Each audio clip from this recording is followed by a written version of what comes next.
Thanks. I purposely asked Elizabeth to introduce me that way because I wanted to make a point at the outset of my presentation today.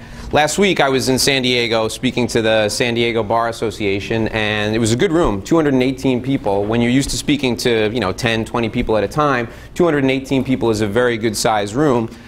I get up and I'm waiting off to the side, and I'm waiting and I'm waiting, and the speech is supposed to start. 15 minutes pass by, and the guy in the back of the room who was signing people in at the door stands up and he goes, "You can start any time." And that was pretty much the introduction. So from that point, I knew that it was going to be quite a ride. It turned out it was a great speech, but that was not the worst introduction I've ever received, believe it or not. Back in 2003, I was working for the Gallup organization, and I was asked to speak for Sutherland Lumber.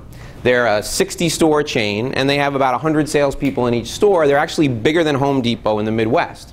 They called me out there to do a Salesforce effectiveness talk right at the beginning of a 2-day rah-rah event. So I was really excited. I'm the first speaker. They rented out this theater in Overland Park, Kansas, okay? Really quaint old theater. And I'm waiting in the wing, and the guy who's supposed to introduce me is not there. Lights are down. Guy's not there. All of a sudden, he walks in the back door, walks right by me, doesn't say a word to me, walks out on stage and he goes, "Turn the lights up, please." Turns the lights up, crowd begins to stir a little bit, and the gentleman says, "Folks, we have somebody here today who's going to give us some great information. He's going to really help you improve your sales, but as I'm sure you've heard, we're going to cancel the rest of the program after that." And everybody in the room starts shifting in their seats, there's a murmur, and he says to them, "You may be aware, some of you may not, but Dwight Sutherland, the patriarch of our fine establishment, was shot and killed last night in his home. So right after this talk, those of you who want to go comfort the Sutherland family, you're welcome to do so. They'll be receiving people at their home." And now, ladies and gentlemen, Dave Lorenzo.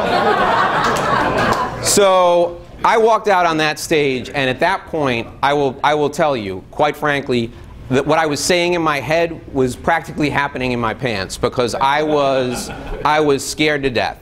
But the talk ended up being one of the best talks I've ever given to date. The reason why is because I completely changed the talk. It was not about Salesforce effectiveness any longer. It was about overcoming adversity. It was about coming together as a team, and it was about focusing on the future while difficult conditions were in the present.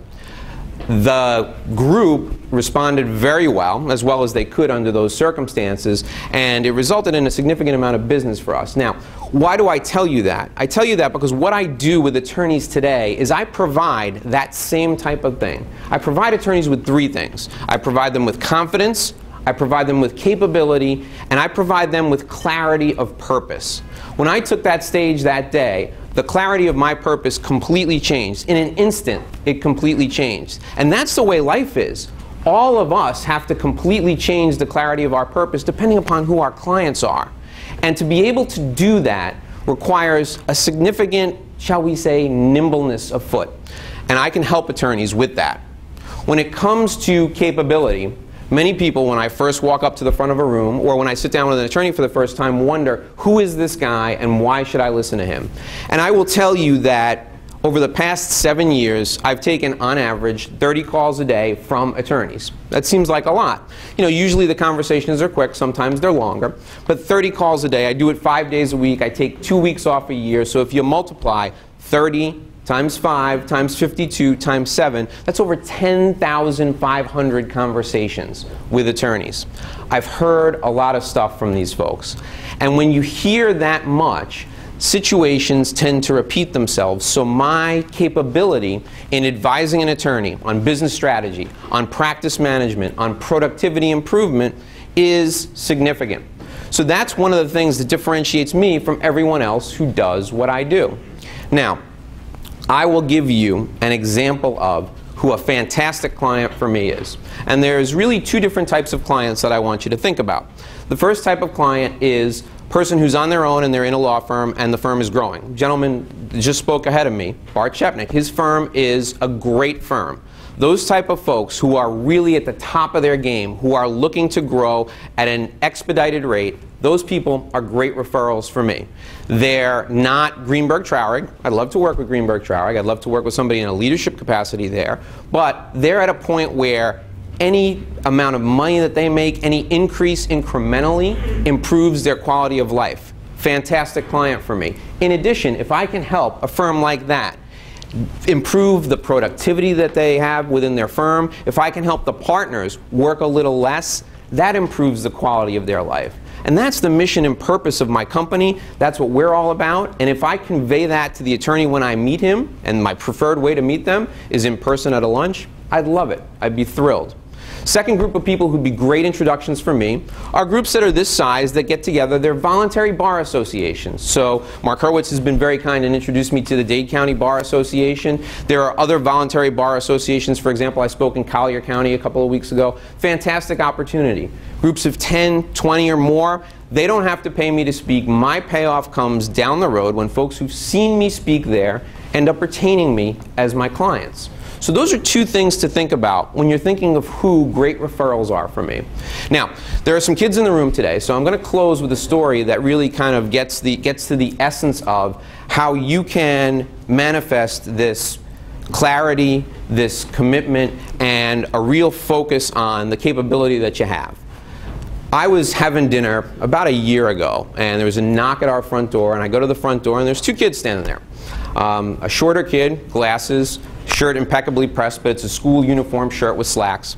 Tall kid, kind of, goofy looking, a little bit overweight, shirt maybe not covering his belly completely, mustard stain, got an Iron Man patch on his pants because there's a hole in his pants.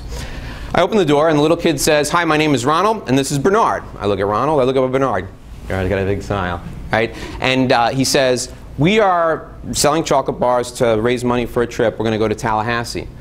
He says to me, "These chocolate bars were donated, and I want you to know that because every dollar that we get goes directly to funding our trip." He says that his parents have agreed to pay for half of each kid's trip, and he tells me that Bernard is his cousin and he's staying with him because Bernard's father is an over-the-road truck driver and they hit on some hard financial times and they wanted to move in with them so that they could get through the next 6 to 8 months. And I said, "Wow, that's really interesting. How much have you raised so far?" And he said, "Well, sir, I'm glad you asked." And I knew at that point that I was going to get soaked for some big bucks. He said, "I'm glad you asked." He said, "The trip for both of us cost $150 and so far we've sold 48 chocolate bars." And I said, "How much are the chocolate bars?" He said, "Well, you can give us whatever you want, but typically people give us $1. They're $1 a piece." I looked at those two kids and I thought to myself, here's somebody who clearly differentiates themselves. Here's someone who has phenomenal clarity of purpose. And here's somebody who has the capability to raise as much money as he wants, whether it's now or later on in life. So, knowing what a soft touch I am, my wife is just standing behind me. She hands me the checkbook. And as I wrote the check for $102, I said, "I only really need one chocolate bar because I'm trying to lose some weight." My friends, I will tell you that confidence, capability, and clarity will get you through life no matter what your role is. And it has been my honor and privilege to be in front of you for the past 5 years. And I'm grateful for every moment that I've been able to be here. Thank you.